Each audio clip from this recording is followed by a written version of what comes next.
If you enjoyed the video, like, comment, subscribe. If you enjoy my main channel content, go to the link in the description to the Spidey Cast.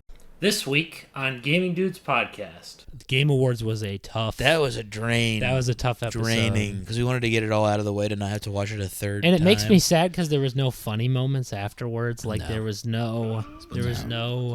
Like, you know, Nintendo... You almost don't skip because it's so hilariously ridiculous that you don't... I would love it if they did a big... Honestly, I wish they'd go back to... I wish E3 would come back, man. Yes! Me too. I understand good things have to end, but if you're going to do it... Doesn't mean you don't miss it. Yeah, or bring it back in some spirit. You don't have to... E3 you could bring back. I don't think that it stands for, like... It's just a, convention. Yeah, it's a game expo. Bring back the shows. Anyway, Nintendo's gotten lazy. That's all I'm going to say about their directs. Hello, welcome to another episode of Game Dudes Podcast. I'm Brent. I'm Spidey. And we're finally back. Yep, we're finally back. Dude, I was sick as a dog. He was sick as a dog. It was a perfect storm of honestly, a terrible, terrible beginning of the... Funny part is, last podcast, I was like, oh, I'm going to have the studio up for the next episode. Have this done too, and I always got sick and haven't done any of it. But one of these days, it'll happen. It will. Also, I was thinking, I saw a podcast too, like you were talking about, where they put this like a screen over the screen, like you said. They do. Yeah, let's just do that. We don't even need a TV then. Yeah, we'll that's just what use I the was monitor. thinking. We'll do that. I was thinking the same thing, where it's like you just superimpose the thing on there. There's really no reason for us to. And then I may superimpose the logo on when nothing's there. So smart. Anyway, I saw what you were talking about. I was like, oh, that doesn't look that weird, actually. It does. You'd think it would. You'd think it looked terrible. That's what I thought. But nope, it actually doesn't. Couple things. It's been a minute, so I'm ready to talk. I'll say that. This is what I'll call a catch-up episode. That's what we should call this. So the Switch 2 was announced. Yep, I saw start with that. I saw the trailer. It was very. There's probably some stuff we could react to, but we already reacted last. Yeah, I need a break. Yeah, we reacted for like 2 hours. Yeah, we need a break from stimulation. Even though there's a lot of stuff, but we already talked about it. I don't want to get back into that. Yeah. Switch 2 announced. It's a stupid video. Go watch it if you want to watch it. Yes, I'll even put it up. I'll even put it up as we're talking. Yeah, you can. We don't really have to react because we already watched it and nothing really happens. And then supposedly the hardware is going to be PS4 hardware and Xbox One. Yeah, but where did that info come from? It's a rumor. I'm not saying it's true, but it is honestly, that person's The rumor about the Switch 2, they said they were going to call it Switch 2, and that's right. And that's correct. They said it was going to be the same thing, and that's right. Yep, I'm starting to wonder if, and look, Nintendo, I feel like they will. I think that rumor's completely true because here's the thing. It is smart in some ways. But this is the problem. And this is me not saying every Nintendo developer, I can't even speak. Every developer at Nintendo is dumb, right? I'm not saying that. You know, Next Level Games with Luigi's Mansion did a good job. But I'm saying base Nintendo doesn't take advantage of the fact that their hardware is not the craziest. Yeah. They don't take advantage of it. They'll make open world games. They'll be like 20 frames. Game Freak, well, we know what happened with Game Freak with the glitches and stuff. But I think that's accurate because what do you think they should do then? What do I think they should do? Just do smaller games? Well, they have a decision. This is since this is their new thing. This is their new system. Yeah. And they're going to have what I would do is probably make smaller games and test the hardware and get it to a point where you're good at it. Because back in the day, they used to do that. You know, even with the 3DS, they had very simple games at the beginning. Yeah. They were very simple, and then they slowly built up to the 3DS is the best. It's got to be one of the best handhelds ever. Oh, yeah. Well, they also made it backwards compatible. Title after title after title of bangers. You could find DS bangers. You could still find DS bangers that you didn't play that are awesome. You could still play. You find regular DS games, not even 3DS, that are bangers that you didn't play and you didn't know existed. A case in point for me, Advance Wars Days of Ruin. That was a very good... Gosh, The DS game was very good. I played that on Game Boy Advance. It was a very good version of it because Days of Ruin kind of ditched the. The funny part is they ditched like the colorful art style and kind of went for a weird like dark. But honestly, it was good. I was surprised. Lego Battles. I liked Lego Battles. There was like a Lego RTS. That was cool. Yeah, that was a fun game. They just were good at utilizing what it was. I don't know if I think the PSP is better. The PSP is actually, I would say the PSP. If we're talking the games. think the Nintendo was better in the sense of it had more title, like more and better titles, more quantity. But I think PSP was like basically future proof if they didn't suck balls at. Why didn't it flop actually? I think the reason why it flopped. First off, they dumped the PS3 faster than you can believe, dude. They made the Vita in like I think 2012, 2013. So they dumped the PS3. PS3 or PSP? I mean the PSP. The PSP, okay. Yeah, the PSP. They dumped it. I think it was like by the time the Vita came out, they straight up got rid of it. And I think 2005 might have been when it came out. PSP didn't even get that much, did it? No, like it didn't get. No, it didn't get like heavy, crazy. Like it wasn't like didn't sell like the DS. No, it didn't. And I feel like the reason why we're even close. Was the PSP a flop? Technically, compared to the DS, yeah, it was a flop. But was it a flop in general?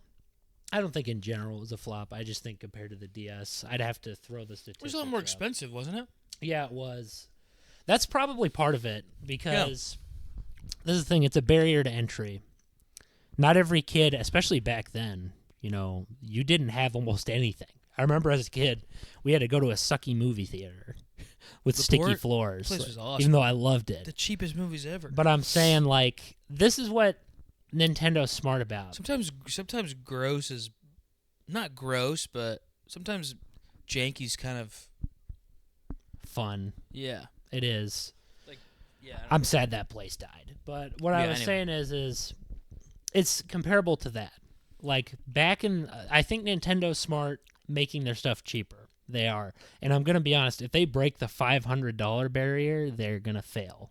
If they do, there's no way, right? Because they're already going to 400. I think. I could see 400. That's something they're gonna Switch to, yeah. Like, and this is my problem. If I am not paying. Same. $400 for a Switch 2? Heck no, dude.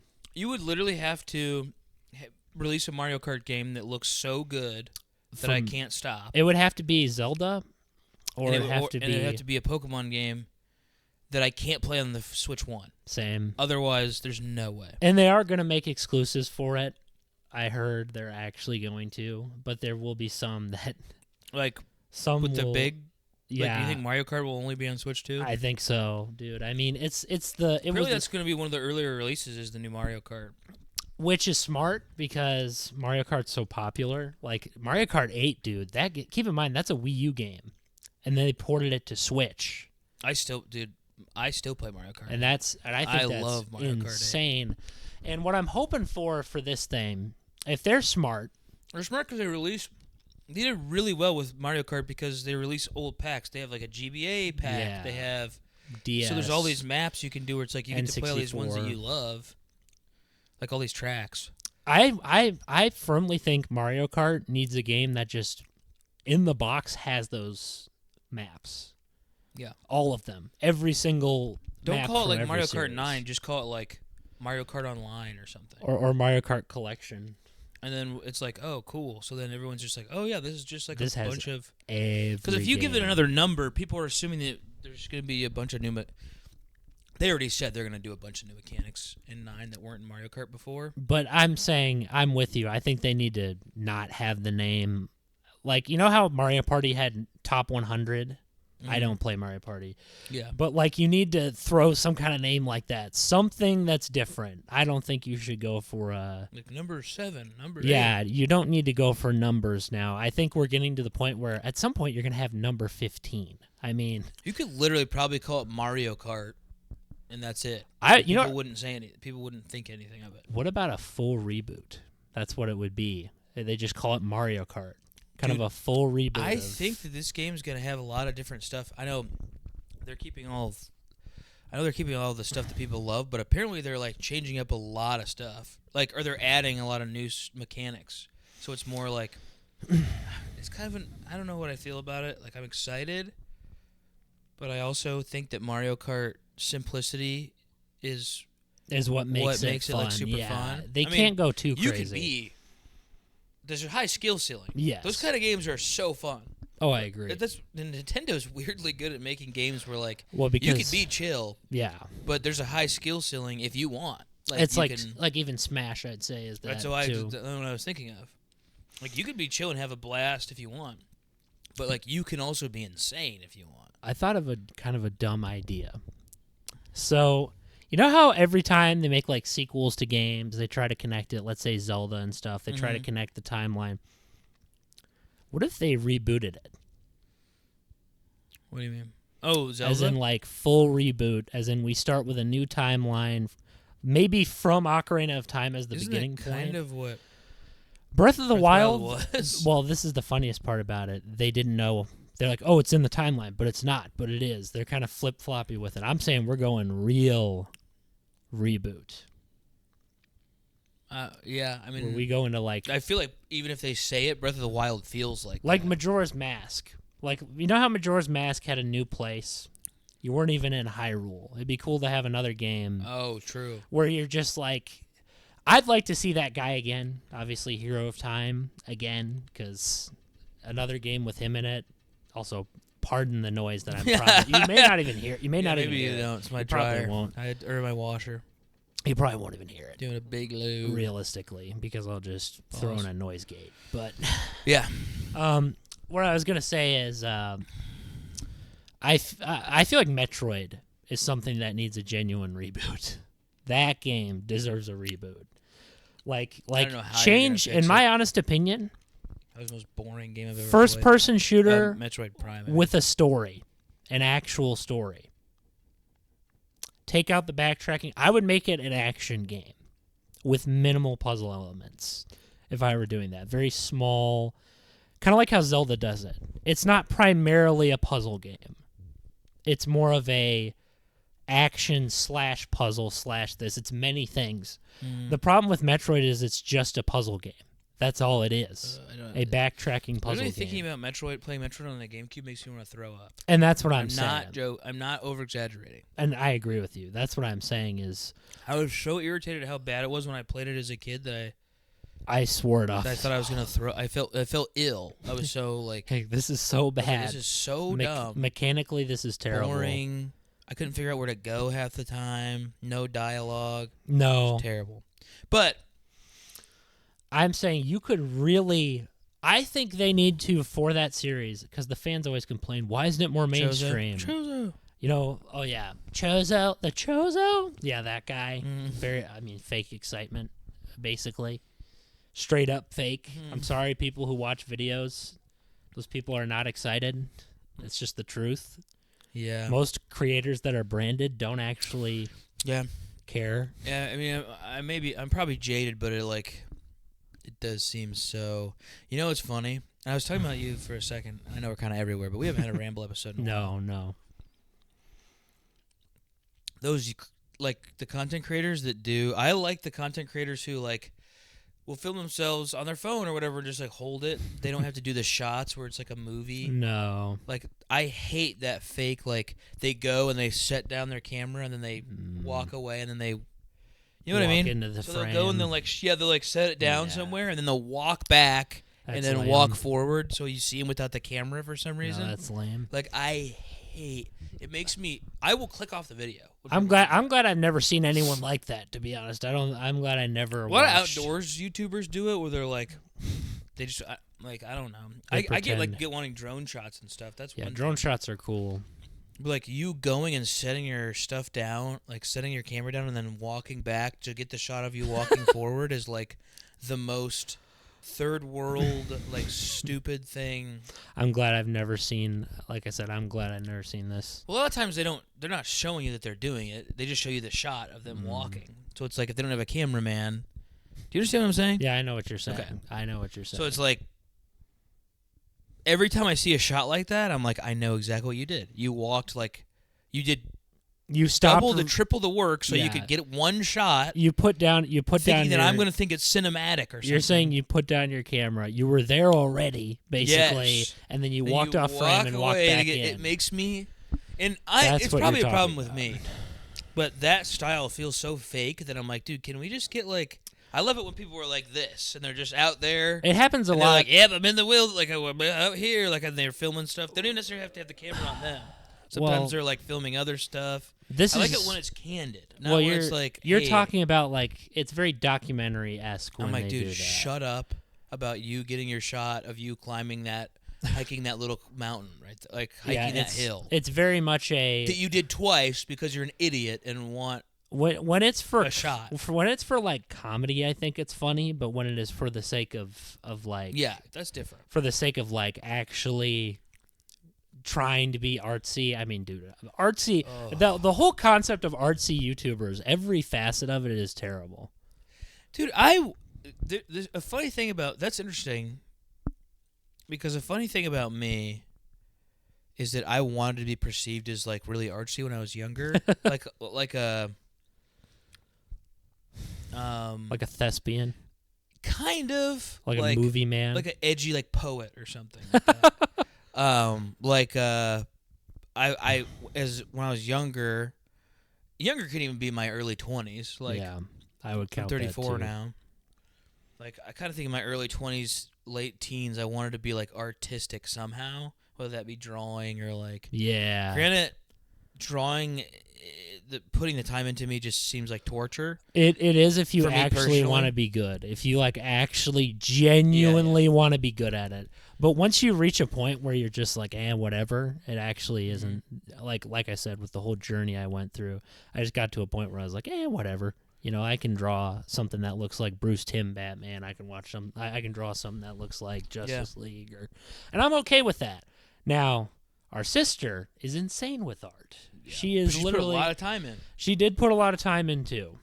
She's put a lot of time in, but she she just enjoyed it. She enjoyed actually getting better. For me, it was like I had to. I don't think she always. I don't know, dude. She likes that. She really liked it. Yeah. I try it and it's like I just want the end goal. Yeah. Of like, but then I'm like, well, what would I be drawing for? Like, it's like I don't have the creative side of like I said. Okay, so going back to what I said, I was like drawing like poetry and or I was like I wrote some I've written poetry before. Like I've tried multiple times. And it's like just so it's edgelord central. Like especially the ones I was doing is like I liked those guys when I was younger that were like edgy poets, really like disgusting,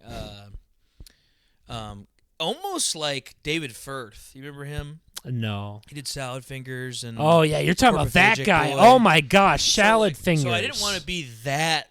Yeah, that bad, guy. That crazy, but the way he would talk about things. Yeah, that guy. I was like, I want to be where people read my stuff and they're like, that's gross, but also beautiful at the same time. That's what I like wanted to be perceived as. That makes me think of like an emo diary. Literally, yeah. Like it was like literally. That's pretty much. I was just like trying to be emo. I was just emo basically, but I'm trying to think of a good example of like who. Like David Choi is one guy. This guy named Alex. I can't remember his last name, but Live Lava Live, like Mitchell Davis. Yeah, looked up to him a lot.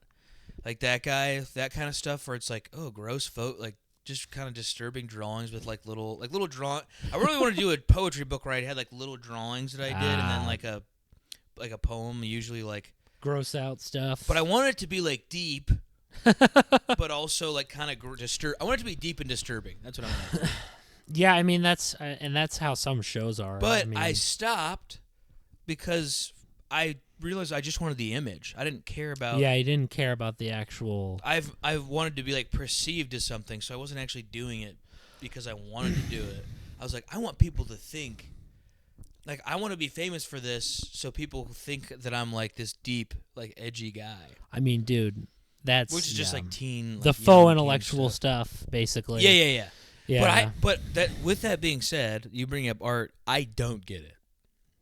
Like I don't understand why people like to draw. No, art. The word art. Oh yeah. Everything that's perceived as art. Like I don't get it. I don't get it. Oh, like art. Like I can like movies and stuff, Yeah. but like I'm not the kind of person who's like, whoa, that was like really artistic. I was a lot more like this before. Yeah, I don't do that either. I would say like I was like sort of on a path of being like pretty pretentious for a while, and then I just. It's like what in the Bible, a pride of life thing. It's like being pretentious is like not cool. You're taking pride in like, look at what I know. Look at me. I mean, dude, it's like, the same. Look at how, you like that? Like, yeah, it's like downplaying. I even talked about this today. I was just sitting in my car doing my Bible reading, and I thought about this today. I was like, people can have their opinions. Who gives a rip? Honestly, I'm not perfect with this, but it is the truth. It's like for me to sit here and say this person's opinion is invalid is pretty stupid. Oh, gotcha. Like that's actually pretty stupid. I mean, it's one thing if we're joke. I mean, sometimes we just get heated and we're like joking around. But but there's a difference between that and downplaying and calling someone a simpleton for it. That's true. That's a little. Yeah, but I'm just saying, like we kind of get passionate about video game stuff and everything like that. But I'm all over. But I'm saying, like that's what I used to wanted to be as a kid. I haven't really even told anyone that, which is hilarious. That's interesting. That I'm just saying it like just because I haven't really had any reason to. It's not like I'm like embarrassed of it. But that's why every time I get into drawing and all that stuff, I'm always like, oh, like I just kind of want to be like I'm not really having fun. The last time I tried to draw, I was having like a little bit of fun. But I still always go back into trying to have like a meaning behind it. This is like, oh, I'm drawing this. Then I was drawing those little cartoons. I had the same. I was doing like almost like comic book style, but I was like, oh, there's got to be a different meaning. I had the same thing. So where I'm like, why is there a meaning to it? When I drew stuff, I drew it for like a project. I was like, oh, I'll draw this and then I'll animate it. That's what I always thought. It's a little different, but I would draw stuff for the purpose of a project. I wouldn't draw it for fun. I'd be like, oh, I'm doing this for this or this or this. Now I've gotten to the point where I'm like, I'm just going to buy assets that can combine together and just make the game without my own art. I don't need to. I want to make drawing fun. Drawing's not fun when you're using it for something. But you don't have to. Yeah, that's what I'm saying. Like, I've never had something like that where I'm like, I'm having fun right now doing this. Like that style of it's thing. Not fun. Drawing or writing or anything. I've tried to like, even videos. I used to like when I was doing the Wannabe Scene stuff, which is a hilarious name. I thought that I enjoyed doing that so much. I don't want to do like I keep thinking that if I do like make stuff, I'm going to rekindle that like. Yeah, dude. I'm like, oh, if I liked it then, I like it now. It's like I don't. That's basically how it is. Some people. Here's the thing. There are some people that there's two types of people. There's the people that cannot live without doing it, even though they don't necessarily want to do all the steps. Yeah. But they're still going to do it anyways, and there's the people that just think they want to do it and cannot rekindle that. I am in the other camp where I just have to do something creative where I even said it last time, I'm losing my mind. I will lose my mind if I don't do something. Yeah. That's why, I mean, like I said, that's why I'm even doing this, is because I need something. This is fun. I need something. This is like probably the only thing that I'm going to put time into. Like I said, the only thing I thought of is like streaming. Because just making YouTube videos seems terrible. Yeah, if you were just doing that, especially as a man, well, I love making videos, but I've had to actually sacrifice. I've had to sacrifice it, especially we've got a journal thing going on. I have to genuinely sacrifice because there's a goal I have on that journal. Yeah. I want to make that game because I'm like, I know I switch projects so many times. I have to create something. But for me, I'm like, you know what? If I put this down here, and there are things, this is what I've learned in life. You got to sacrifice some things. You got to let things go. Yeah, we've talked about You actually have to, though. Yeah. Like, not just. I know.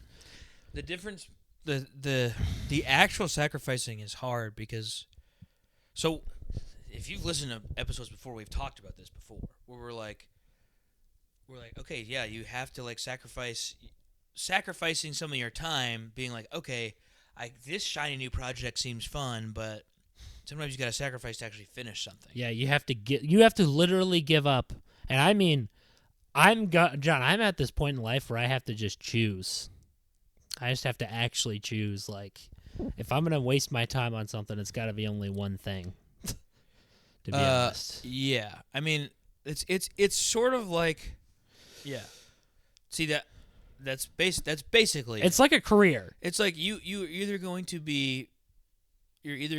make something. You're either going to try a bunch of things and have a ton of variety, or you're going to be like mediocre at best at it, or you're going to be. You just have to pick good at something because you're putting a lot of time into and with this, we're actually expanding on the topic of the other hundreds of what I'm episodes trying to we did. say is that FOMO is a real thing. Yeah, where it you're is. fearing you're missing out. I have it all the time. Same. You seem to be paralyzed trying to figure out what I'm going to make content on when I'm trying to do it. Because I'm like, what if I get in this game and it dies? Same thing with me trying to pick up an MMO to play. I'm like, what if I put all this time in and it dies? It's like, it's just a game. Yeah, it's just a game. Just a game. There's going to be another game that you could get on and do it. Like, you don't. I keep being afraid of wasting your time, but it's like you're playing the games to waste time, kind of. Like, you have to. It's like, especially for your stuff, for games, you have to do that. Like you said, you got to sacrifice. That's the hard part. As a discipline of being like, okay, I want to go out with my friends tonight. I'm gonna play. You know what? I don't have a ton of time on the weekend. I'm gonna sacrifice that to grind on this a little bit. Like that kind of stuff. I'm not saying that's a good example for you or necessarily. I mean, you have to do that with everything. You have to admit. Hey, my family's doing this. I gotta do this. Hey, like I want to watch YouTube today or whatever. It's like, you have to. This is the problem with people. Well, this is the thing I'll say, and I'm not going to continue this for the entire thing. But I will say, the last thing I'll say about it is, first off, if you want to do something creative, you just got to pick one thing. You just have to, and you'll have to sacrifice the other thing permanently. I genuinely think you will forever. I'm not kidding. If you really want to do something, you're going to have to. Depends on what we're talking about, I think. I'm saying, for me, it was, what do I do? Game development or animation or blah, blah, blah, blah, blah. I was flipping. Oh, and then I was like, you know what? I got to choose my path. For this life, I have to. I only got so much time on this earth. I got to make that choice. True. And you know what? It's time. I got to grit my teeth and just be like, those other ideas possibly would have sucked anyways had I made them. Here's the thing. You don't know that, though, but who cares? Yeah. That's the issue of I always think FOMO. I was like, I don't have that. Yeah, that's so stupid. I feel like everyone has it, and a little bit, but I think people have it a lot more severe than others. Well, yeah, that's not. I'm not trying to say mine's that severe. I think some people have it like. Really, some people really have. They probably can't even walk out the door. But I'm literally just like, I need to make content. Well, why would I do that? Oh, I'm missing out on playing all these other fun games. And it's another thing with games is like, I want to try all this new stuff because I'm hoping that it's. Like all these new games, dude. There's no way I can keep. Not only do I not have the money, to play all these new games coming out, but I don't have the even more so. I don't have the time. Oh, same, dude. Where it's like, okay, if you're a normal working person, you really have less and less hours of the time of the day, which is why it's funny because when I was in school, yeah, I wish I was really just playing Warzone 1. But I wish I did something. You wish you did something. Well, I was like, hey, at least I could say like, hey, I tried to stream that whole time. Or well, that's kind of. I didn't do anything but play Warzone. I mean, it was awesomely fun. Yeah. But I'm just saying, you don't get opportunities like that all the time, where you have time to be like, oh, I'm gonna sit here and chill and like try to do this. You can't let. That's the thing. You have to. Honestly, you probably have to do a lot. Certain days for certain things. I'm gonna be honest. Like we do with this show. I mean, you can't do stuff every day. Like you just can't. No, that's not healthy. Especially with things. That's another thing too. That's another. Really especially with like games. What I'm saying is, there's no chance for me to play all the games I want to. Even all the games that I want to play. There's no chance. To play. Luckily, I'm the kind of person who sticks to a few anyway, and I like talking about them and seeing them because I enjoy the topic, but it's like, I only go back to a few, like realistically. And that's probably how you should be. I always go back to shooters. I can't. Like, it's just like, I'm completely addicted. You have the addiction to the shooter. And I go back to, like, some sort of fantasy. Like I'm usually trying to play one sort of fantasy, like MMOs or something like that. Like some kind of MMO. I'm usually trying to play. MMOs in and of itself is so time consuming, but I basically what I'm saying is you don't have time to pick all this stuff, so you just kind of pick and then not really think about it, because the more you think about it, the more you're either never gonna pick. Like I want to play this, I want to play this. It's like, dude, the amount of games I've bought and haven't touched, spent money on. Oh, that applies to me too. Is so many. Same. I'll start it and stop it in like a day. You have to pick.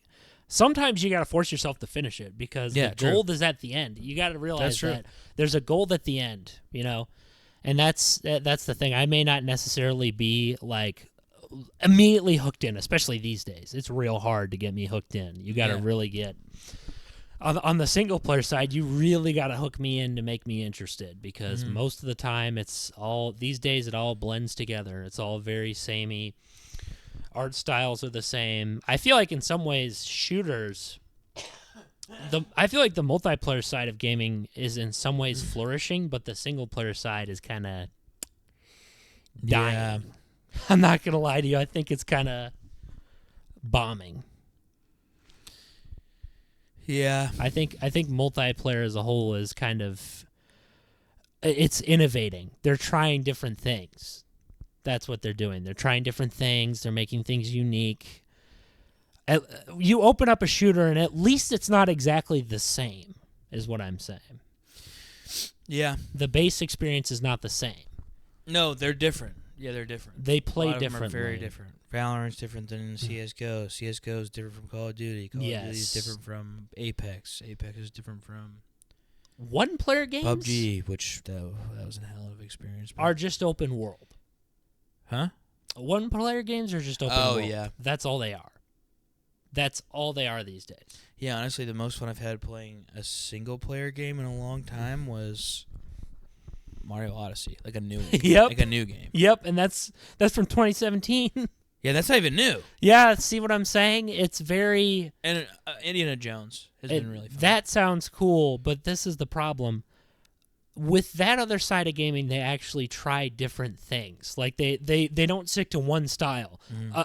What's annoying about the single player games and what makes me not play games, because I remember we used to talk about this all the time. You're like, dude, all you're doing is playing games from like 2015, and the exact reason why. I mean, in a lot of ways, I do that too. And the reason these days, the reason why is because it's all just trends.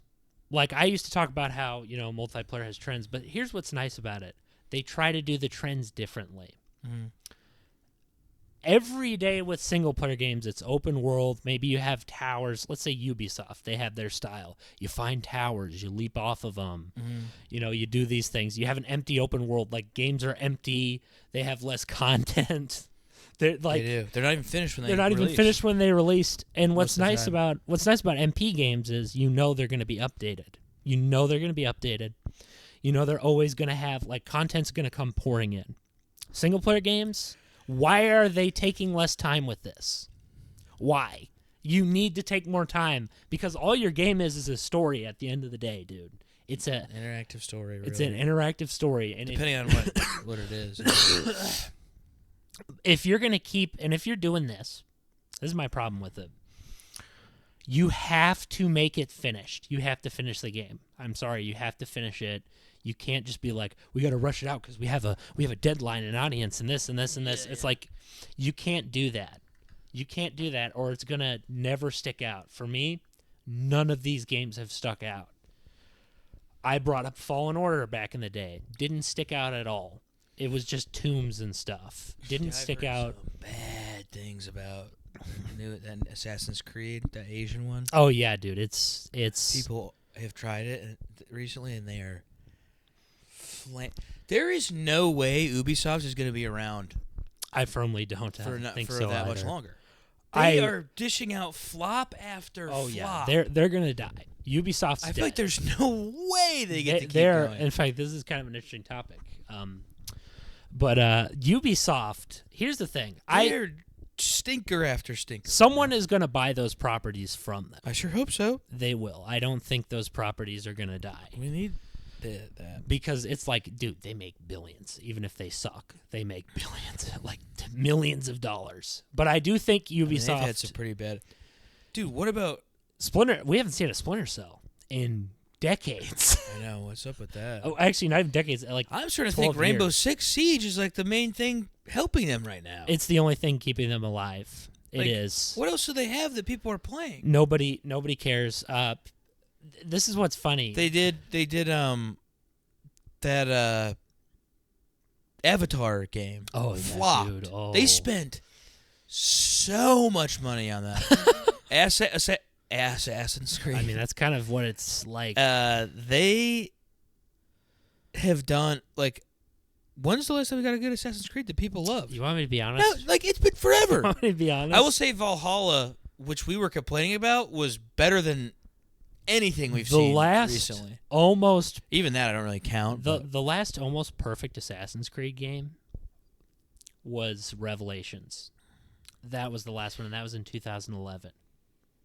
I'm not kidding. Yeah, and quite frankly, I would rather just have I'm a big fan of nostalgia. So is everyone says you my have generation to end. is like that all the time. You have to end. Blah, blah, blah, you're a millennial, blah blah blah. But like, you have to end things. I'm realizing more and more that the older I get is like, dude, sometimes it's okay to just let stuff die. They have to.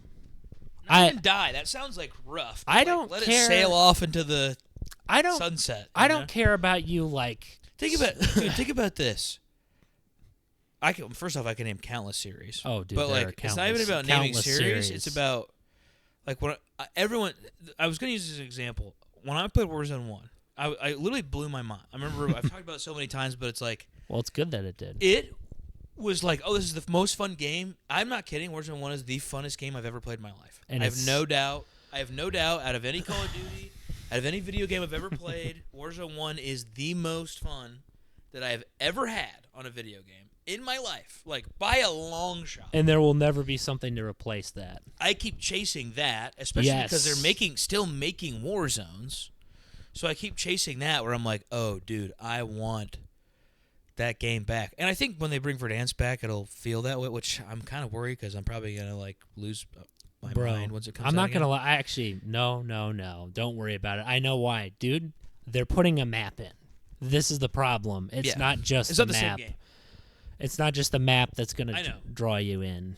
But I mean, I've been playing it again still, but I have to just ignore all the horrible flaws that it has. Yes, even especially though they're releasing now. a patch where they're fixing a lot of stuff, but we'll see. This is the problem. They have to fix stuff. We were even talking about that. But if you release a Warzone game every time, that's just stupid in general. What they should have done is just kept Warzone 1.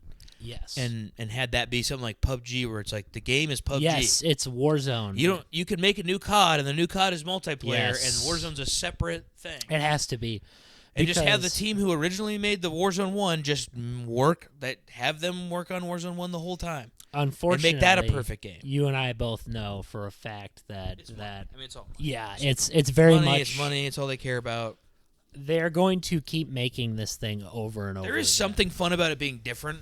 Like, there's something fun about COD being the same thing but also different every year. But it's like they have. You're basically paying $60 a year to play their title, essentially. Yes, and that's where it's like, because it's not really live service. It's like live service for a short period of time. And that's the sad part, is that these are dying. Making a Warzone every time per game is insanity. Yeah, I don't get the battle royale thing. Why are they even taking that much on anyway? So we basically get a new Warzone at this point, like every year and a half, every year 2 and a half. years. Yep, it's like, not, and they keep rushing it out. It's like, how is that not insane? But anyway, I'm not trying to talk about Warzone. I'm saying, I keep chasing that feeling of like, you're chasing the feeling. I want the game to be Warzone 1. Then you start playing Warzone 2, and you're like, this game sucks compared to Warzone 1, but I still play it because I want to feel the same that I did. You want that same feeling. And then sometimes you get glimpses of, like, I would say the last Warzone was like kind of the closest. This one's kind of getting there where it feels It's getting good, there. But that's not the point. The point of the matter is you could have just kept what we had then and they changed it, and I keep chasing that feeling. Same thing when I'm playing Halo. When I play Same. Halo, I want Halo back. especially to the what it story. was. I'm hoping I get the same feeling I had when I played it when I was young. Not gonna happen. Same thing when I watch shows or movies or anything, and just anything where it's like, games especially. You're chasing something that you had before, and most of the time, it's not going to be the same. I will say Craven, that movie is not like the best movie of all time, but it did give me a feeling of like, okay, this was just what That's it a good one. was. That's it another was just example what it of was. It finally happened. Like that's Sony, right? Yeah, that's Sony. But like superhero movies, everyone for so long was like, this is the coolest thing ever. Dude, these are so cool. They have such deep stories and such. But now we're at a interesting point where we're like, things. okay, like you could have let this die a long time ago in my book. I don't think superheroes need to die permanently, but you want me to be honest? I think we could take like a decade off from them. 5 years to a decade. They have seemed to slow down a little bit. There was a while where it was like, okay, we're getting a superhero movie I will say that Superman movie looks sick. That looks cool, but this is the thing. We're also talking about Marvel. DC, this is the thing. DC's put out You know what you need? You know what you need in this with everything? Even with COD, with everything, with movies, with all this stuff, you need competition. You need competition.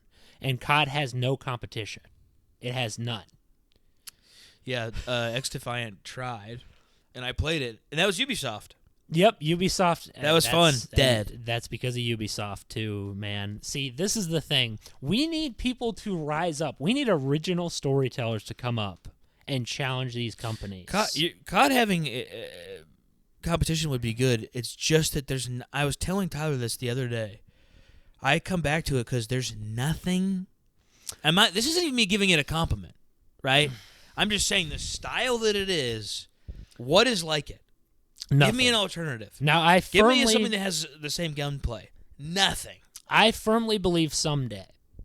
Not saying in our lifetime. X-Defiant was like they tried. Not in our very lifetime. Similar to Call of Duty. Die. We will not have it in our lifetime. It had less errors and more support than COD did. Which is really sad that it died. To be honest, that's really sad. I'm telling you, it's because, dude, Call of Duty. First off, Call of Duty's been. Oh yeah, it's been around for how years. Long? Yes.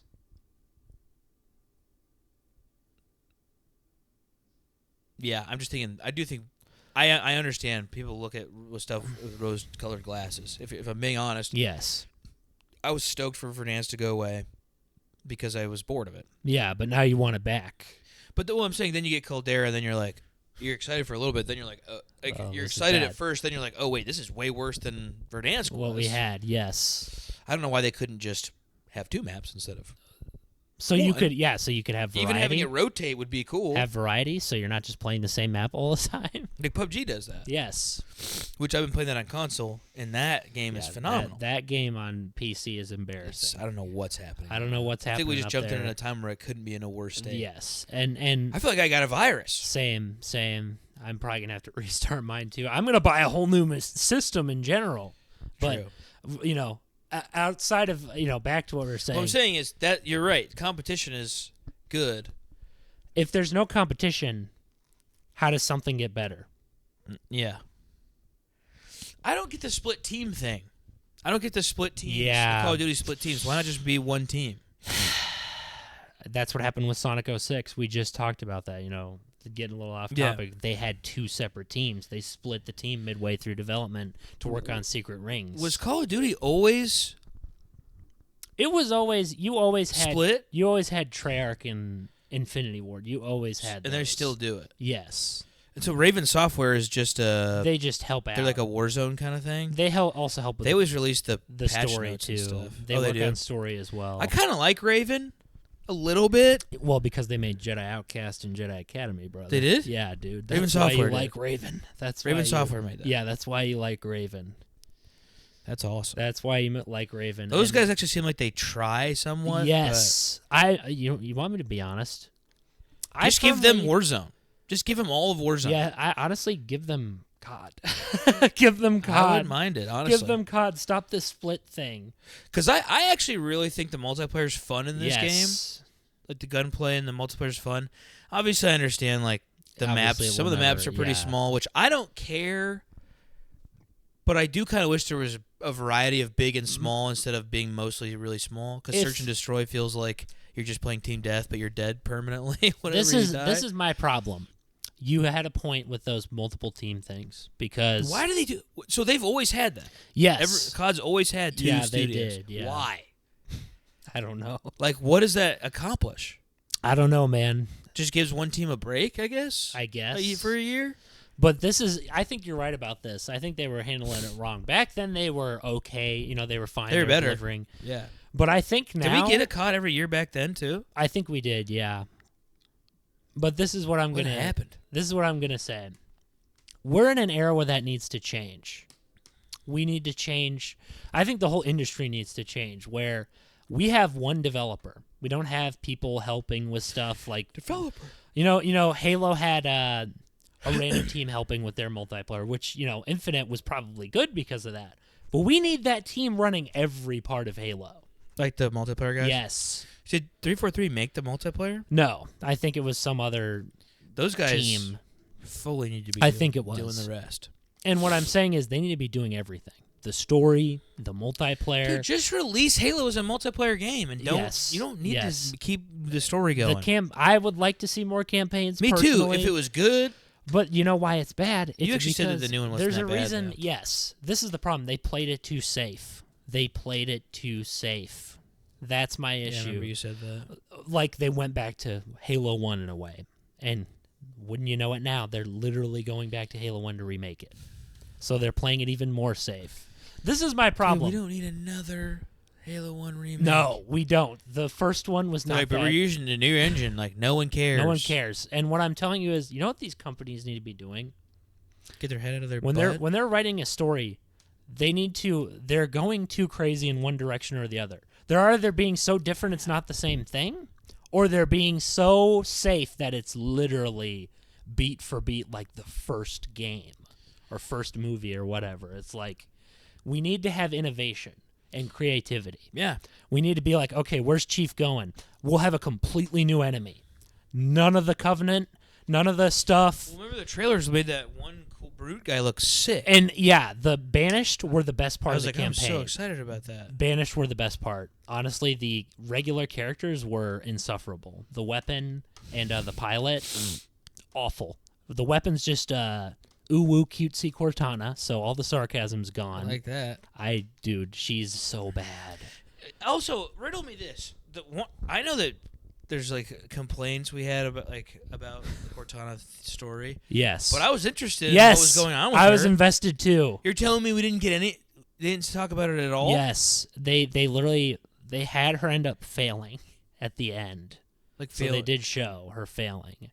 Because Atriox is tougher than she is. They're trying to show a tougher threat. So it was okay. So they don't really... She blew up Australia, the entirety of Australia, and blew up in a whole UNSC base. Okay. So she made some damage. Yeah. But then she realized her plan sucks and makes no sense. And then what'd she do? And then basically she realized Atriox is winning. So she ends up letting herself die. Because she's holding on to life for so long and she's going crazy. She's psychotic. Oh, yeah, that's why she's rampant. So she's crazy. Eventually be like, okay, I gotta go. This is the problem. She blew up Australia. This is the problem. Halo 4 ended with her dying. Chief had to accept it. It was a new era. It was exciting because we're going to new stuff. We're not having an AI character. That's it. We're not doing AI again. 5.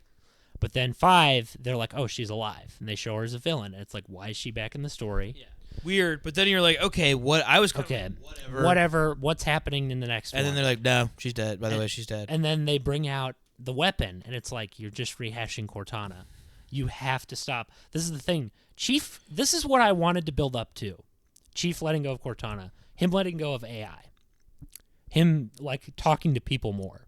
Him integrating people into his life more. Dude, that would have been having a Spartan so team. good. Going out and fighting Atriox on the ring with his team. Co-op with the team. You play as Chief. You play as the other people like First 5 of all, it would have did. showed so much growth for him. It would have shown growth. He moved on. He moved on from Cortana. That's what I wanted the next game to be. Dude, he gets in reality more. That's what I wanted because it's cool. This is the problem. That'd almost be that would be... Because it's deep. It's like you have to move on. In life, you have to move on from people. That was got me emotional. That would be because so you have cool. to move on. And what's cool is he's going with his family. He's going back to basics with his Spartan family. Blue team from the books. They're fighting. See, this is what 343 could have done. First off, rather than going back to Halo 1, why don't we go back to the beginning of Chief and play a game about that? Based off the actual book. I remember we talked. That'd be so we build cool. up Blue Team, and then the next game has Blue Team in it, and you're playing with them and fighting on the ring. You're fighting Atriox with your team, with your family. You're done with like AI. You don't have a special thing to hack into stuff because Cortana hacked into stuff. She did a lot of stuff for Chief. Like she did a lot of stuff. Like she would hack into the BattleNet and find out what the people are saying. Yeah. She would hack into everything. Yeah, I remember. Yeah. Imagine Chief having to do all that stuff himself. That'd be cool. Chief having to or like adapt depending on other people with with the people who are with him. Yeah. We need to have Marines again, like actual Marine characters. Johnson, someone like Johnson. I was surprised to hear how many people liked. First off, I know I'm all over the place, but that would be awesome. And that story of him relying on people more would be like a beautiful. It'd be beautiful. It would close full circle because he's been relying on. You could this even end AI. him on that. You could have that be. Oh yeah, dude. You could have a game like that and be like, "Yep, that's that's his arc." I'd be like, "That's his That's arc. awesome." That's his arc, and that's the thing. Chief, I'm with you. In some ways, we do kind of have to stop relying solely on Chief in this world. Dude, I love Chief, but like, at what point? Remember ODST? Like back then, they would go to ODST. You'd be playing as a different character. Yeah. Reach was Noble Team. Despite what I say about it, at least it's something. Yeah. Like people need to stop relying. I'm not saying Chief needs to be gone forever. I'm saying in some ways you need to move past him. Yeah. You need to move past him. I'm not saying Assassin's Creed where they straight up bail like completely, but you really need to add something new. We need spin-offs. That's what we need. Spin-offs. We do. We need spin-offs. We need new stuff. We can't keep playing the same character. You guys, yeah.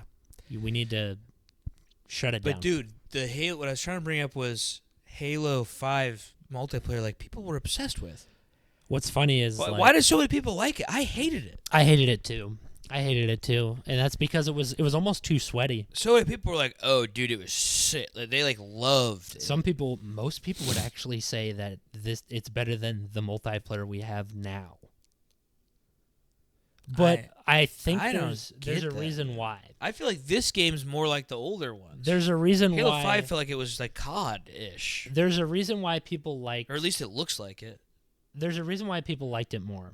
So you have two crowds. You have the sweats, right, who get like pour hours into these games. Mm-hmm. It's their life. They're the esports crowd. Yeah. They are.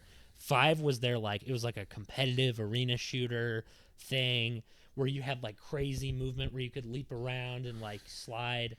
It was very much it was like that. Then you have the other crowd. The other crowd is the crowd that wanted to get more content. All they wanted was more content. Mm. And, say what you will about 5, but they were devoted. They were devoted to getting content to that game. You would have new weapon after new weapon. That's true. They would not stop. They wouldn't even do Forge. Sometimes they wouldn't even do Forge created maps. I mean, I stopped playing multiplayer after 3, just in general. Oh, same. For Halo, same with Reach. When Reach came out, I couldn't. I tried to Reach once, and I was like, ugh. Bro. That's with the loadouts, right? Yes, it was so bad. I stopped that so ODST fast. had none, which was kind of smart in some ways, because... See, this is the thing. Halo needs variety. We need RTSs.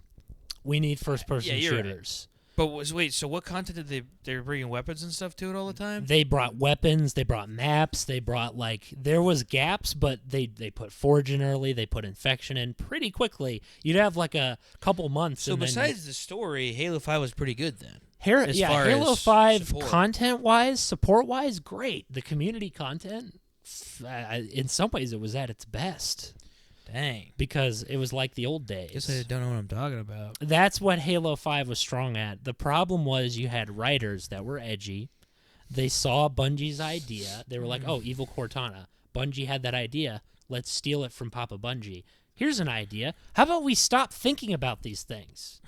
Stop thinking about stuff from 30 years. It's been 20 years. This series is 20 years old. Is it 23. Really? 23 years old. Dang. We need to move on.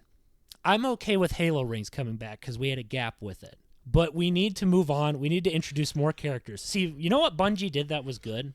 We had characters. We would play as different characters. We had characters, We would play as Arbiter. We would play as the guy from ODST, the rookie. We would play as Noble Six. Playing as Arbiter was so good. You know how long it's been since we've had that? 20 years. That was 2, wasn't it? Yep, 20 years. I remember 2 was definitely the one I played the most, story-wise, by a long shot. And you know what? A bunch of I just played missions, just messed around. You know what edgelords did? They complained that Arbiter was in there because they just wanted Chief. No thanks. You see what I'm saying?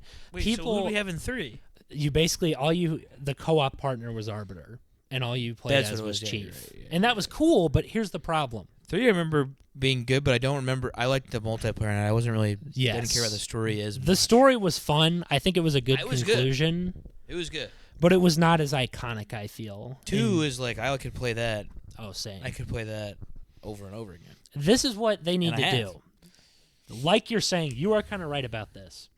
So this is what these companies need to do.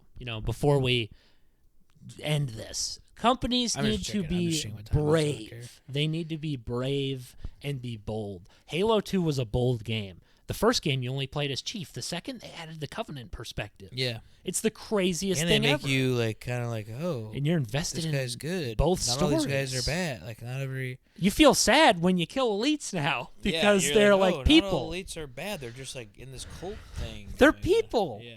See, isn't that crazy? Nowadays, all they're doing is the same thing. It's the most black and white conflict. Atriox is a big, stomping. His minions are idiots. These brutes are, they have Tartarus back then had more personality than Atriox did. That's true. I do like Atriox, but he's like a generic Thanos-style guy. But Tartarus I felt bad for. He's drunk the Kool-Aid so much with this cult. Yeah, he did. And he is a cannibalistic freak.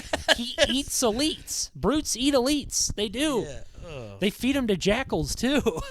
They're psychotic. Yeah. But you feel bad for this guy because he believes it so much. He is deep. So, he's amazing because he's, the biggest, most psychotic, evil guy ever. But you feel bad for him because he's crazy. I'm saying people need to do that. They need to be risky. They need to take risks. And they need to for Halo, branch out. Give us some great multiplayer. Continue with this team. Don't fire them. Let them innovate even further. Let them go crazier. Let them do new things too. Let them introduce new things, not loadouts. Don't try to make it COD. Let them pave the path that Bungie did, where they came up with new ideas. No one had SWAT in regular games. No one had this thing. Dude, no one agree. had that. I totally agree with you. It's okay if you want to do new stuff, but do it in a way that fits Halo. 343, Halo Studios, Halo Studios. Yeah. You know what you should be doing? A lot of the same people. But... You know what you should be doing instead of remaking the first game? You know what you should be doing? Making a new game and making it like Bungie did. Take risks. Even Reach was a risk. Did it fully pay off? No, but some moments of it were great. Yeah. The deaths were good. The story in Reach. It had some high moments. Yeah. The problem is the team. This is the problem. They didn't give you enough time. They only gave you 10 missions to know a team. Yeah, that's true. Not enough time. No, it's not. And that's what people need to do. Take risks. If you want to do a team story with a new Spartan, do it, buddy. If you want to go back to that time period and flesh out Noble Team, I'd be okay with it. Yeah. Honestly, I'm okay as long as you take your time and take risks. Without risks, there's no reward. What is your company? If you just play it safe and have Master Chief with a literal Cortana clone. She's literally the same. I didn't know. I don't know what she looks like. In the story, she is just built from Cortana. She looks like Cortana, but younger. Oh, she does. I did not know Yep, that. Slightly younger. And I'm thinking in my head. She's ooh, she's cute. Yes, and look, this is my problem. Because Cortana was tomboyish almost. Yes, I liked her snark. Her me too. sass yeah, was fun. She was very, very mature, like a very mature woman, and she would get on Chief she would like joke around with him from time to time. They had kind of a banter. My problem with the weapon is they're trying to do like a daughter thing, kind of. Like, oh, this is like the daughter. But I'm like, we need to move past AI. We need to move past AI. Because that's a crutch for Chief. Having someone who looks like Cortana is giving him a crutch. Yeah. Cortana can't be a crutch. He needs to sever the cord. Yeah. You need to sever the cord. She was a great character. If you wanted to keep her, I would have been okay. But you killed her. And you have to deal with those consequences. You can't bring her back. So and like she was such a strong character. Her relationship with Chief. She was like incredible. I may criticize that they focused on it too much, but she was a incredible character. And she was funny, she was snarky, she was charming, but she was tough. She would give Chief crap if he did something. Like she would keep Chief straight. Yeah. And that's what Cortana is. She was awesome. She was awesome. And you know what? We need to move on. Yeah, we do. We need to move on. do. Chief needs to see people. We need to have him reestablish the trilogy. Like 343's entire thing is just him being obsessed with Cortana.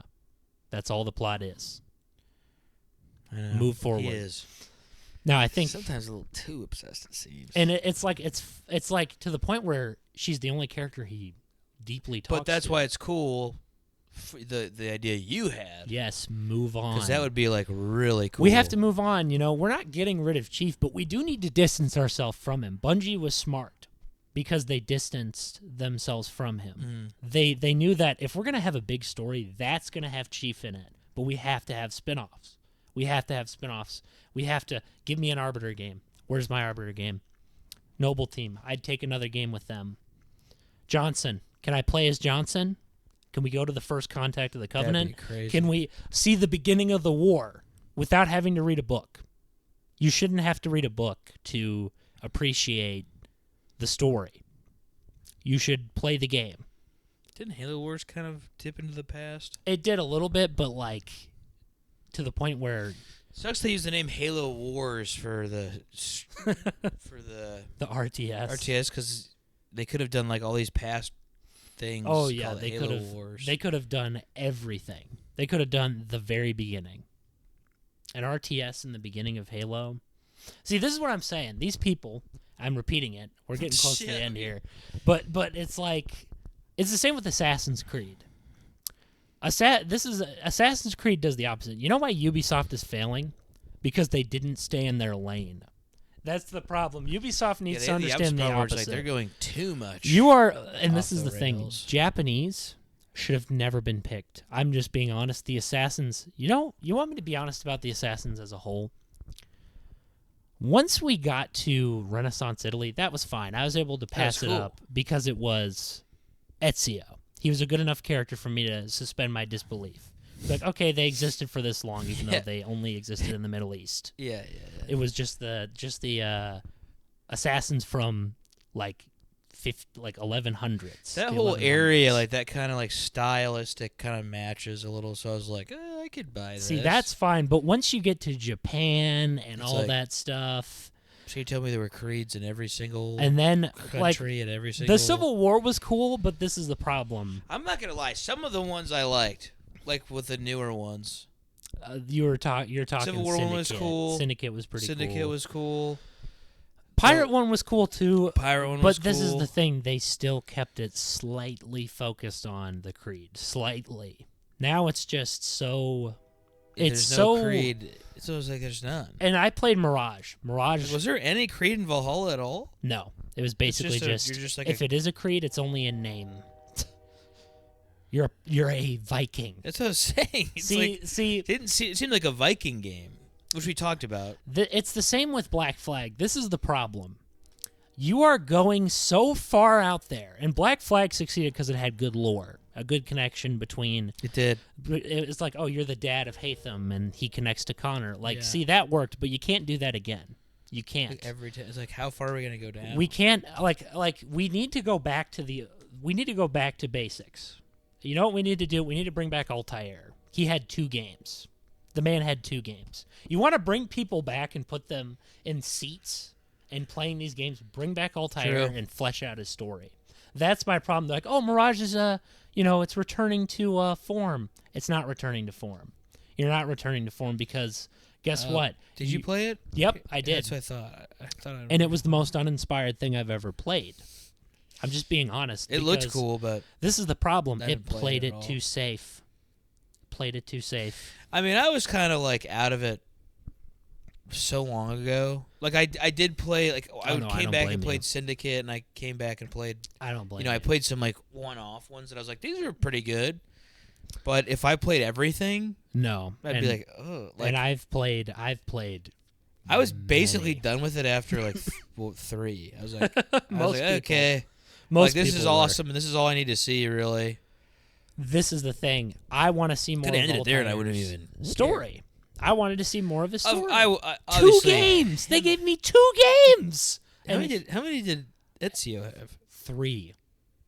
Actually, he didn't even get 2 games. It's spin-offs. All Altair got was handheld spin-offs. Yeah, I was gonna say I don't think he got. This is what's so he has annoying. The first one, and then he has Bloodlines, and these are handheld spin-offs. Bloodlines for PSP. So he didn't. I wouldn't even count. Altair's Chronicles for DS. I saw the PSP game was actually pretty cool. The DS one? I heard the PSP one was cool. Altair's Chronicles was a mobile game. It literally was when it started. So really, he only got 1 game. Yes. Ezio got 3. Altair got half of Ezio's 3rd game. He did, yeah. Very small portion. See, that's my problem. I like Altair. I loved the one where they split. And I'm going to be honest, I like Revelations, but I was like, couldn't you just... Is that the Revelations? The one where they have 2 of them. Yeah, you have both characters at the same time. I'm like, wait, you're concluding Altair's story already? That's why he's like a geezer and he falls off the tower, or he jumps off the tower, right? First one he jumps off. This one he's like old as... Like, you start out with him being young for a little bit, but they jump between time periods. He's like a geezer. So he starts out young, jumps to 30, jumps to 40. Like, this is my problem. He doesn't get a full game. It's just a side part with Ezio. I remember being Ezio so much in that one. And I'm not going to lie to you, brother. Awesome I love him, but Altair deserves... I will say old Altair was cooler than old Ezio to me. Oh, yeah, because old Ezio just retired. He's kind of like a chubby... He surrendered. Yeah. He surrendered. He gave up. He's kind of like a chubby, like... Yeah. Let's say you're convicted. Let's say you're not convicted, but you're, we're way over. But let's say you're devoted to something. You don't just give up when you're an old man. You don't just give up on certain things. Altair didn't, and he didn't. And you know what? Were there regrets he had? Yeah, but he still did it. He did it his way. Did he think about? Were there times he doubted it? Yeah, but he kept it up.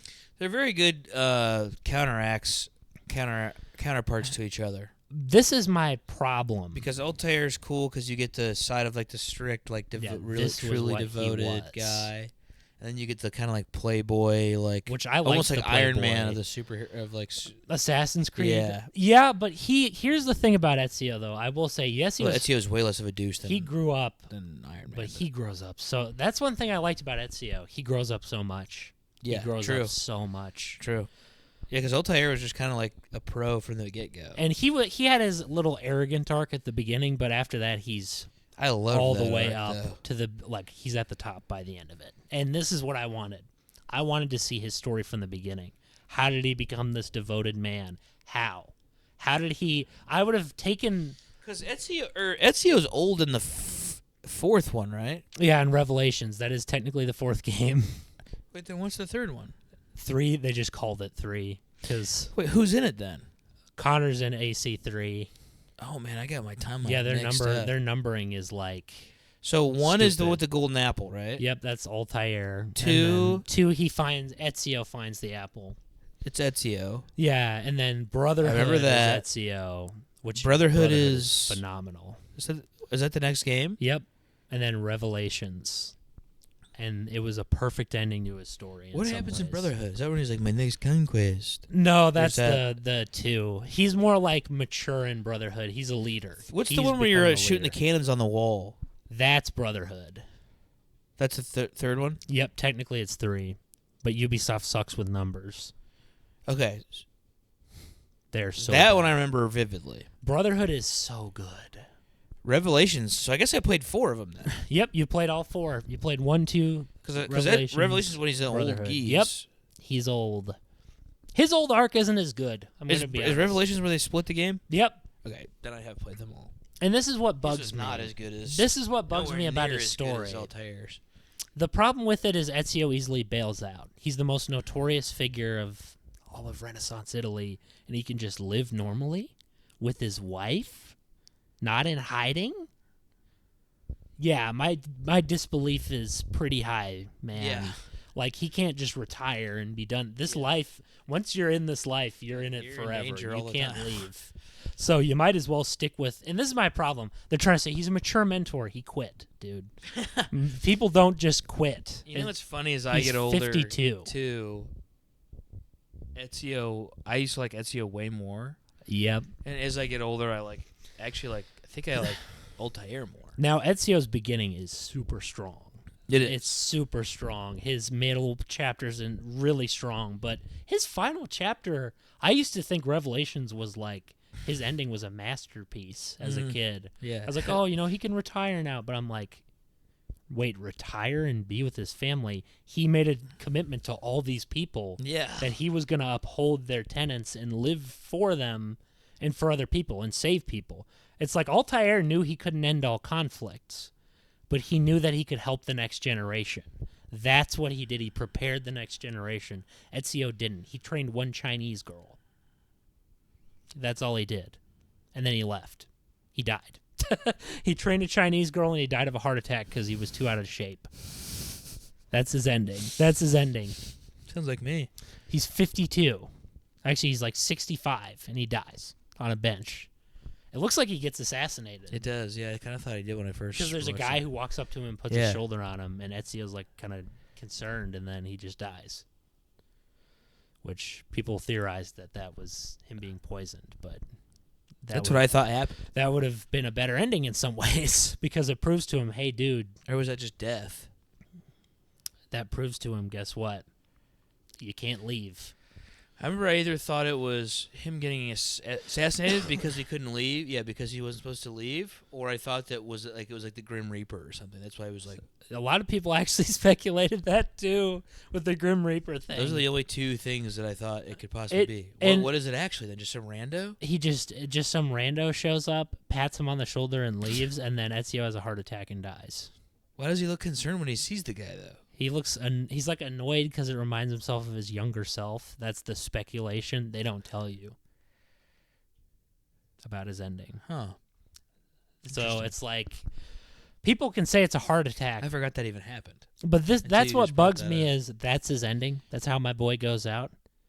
That's how my boy... Either way, even if they did have someone like, well, heart attack's lame. Did they come out and say it was a heart attack? Yeah. It's like, dang. Dude, really? That's official. Yep. So that's like, they literally like, no, he died of a heart attack. Yep. Then why have a guy touch his shoulder? Why have some young guy come in and smugly look at him and be like, you okay there, Grandpa? Well, that's the thing, though. We'd have to ask them now, and the writer's gone, so who knows? Who knows, man? Honestly, I think it's still up in the air, personally. Because just because a wiki says it doesn't necessarily mean that... And they didn't explain it either. He was having heart problems, but I don't think death is just what immediately happens when you just sit on a bench. He's the fittest guy ever. He was super fit. There's no way he lost all that within 10 years, 13 years. I refuse to believe that this guy who's trained rigorously for the rest of his life That's died a good point. On a bench. That's why, for me, I'm on the other side. I'm on the other side where I'm like, he was killed. And honestly, that would have been a better ending. That would have been a better ending to his story. Better to me. Because it's a cautionary tale. It's like you being a freaking notorious politician. People are going to try to kill you. There are people who will try to assassinate you, depending on how big a figure you are. Yeah. He's a huge figure. They made statues of him in modern times. There's no way they would forget his face, and he would slip off into obscurity.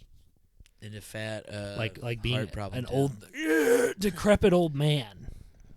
I don't know. Yeah, no. Bad ending. I hope and pray that they do better.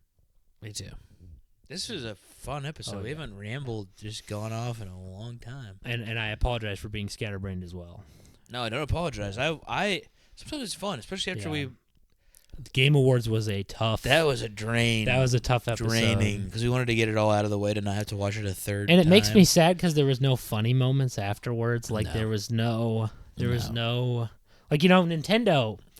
You almost don't skip because it's so hilariously ridiculous that you don't. I would love it if they did a big. Honestly, I wish they'd go back to. I wish E3 would come back, man. Me too. I understand good things have to end, but if you're gonna do it, doesn't mean you don't miss it. Yeah, or bring it back in some spirit. You don't have to. E3 you could bring back. I don't think that it stands for it's just a convention. It's a game expo. Bring back the shows. Because anyway, Nintendo's gotten lazy. That's all I'm going to say about their directs. Thanks for letting us ramble. Yeah. We're back. We're feeling better than ever. Yeah, finally. After suffering forever. That's probably why the episode's so weird, is because we both came off of just being so I was ready sick. to talk. I was ready to just chilling. Same. Anyway, God bless. God bless. See you next week. See you next week. If we could do this for longer, we probably would and shouldn't. So, yeah.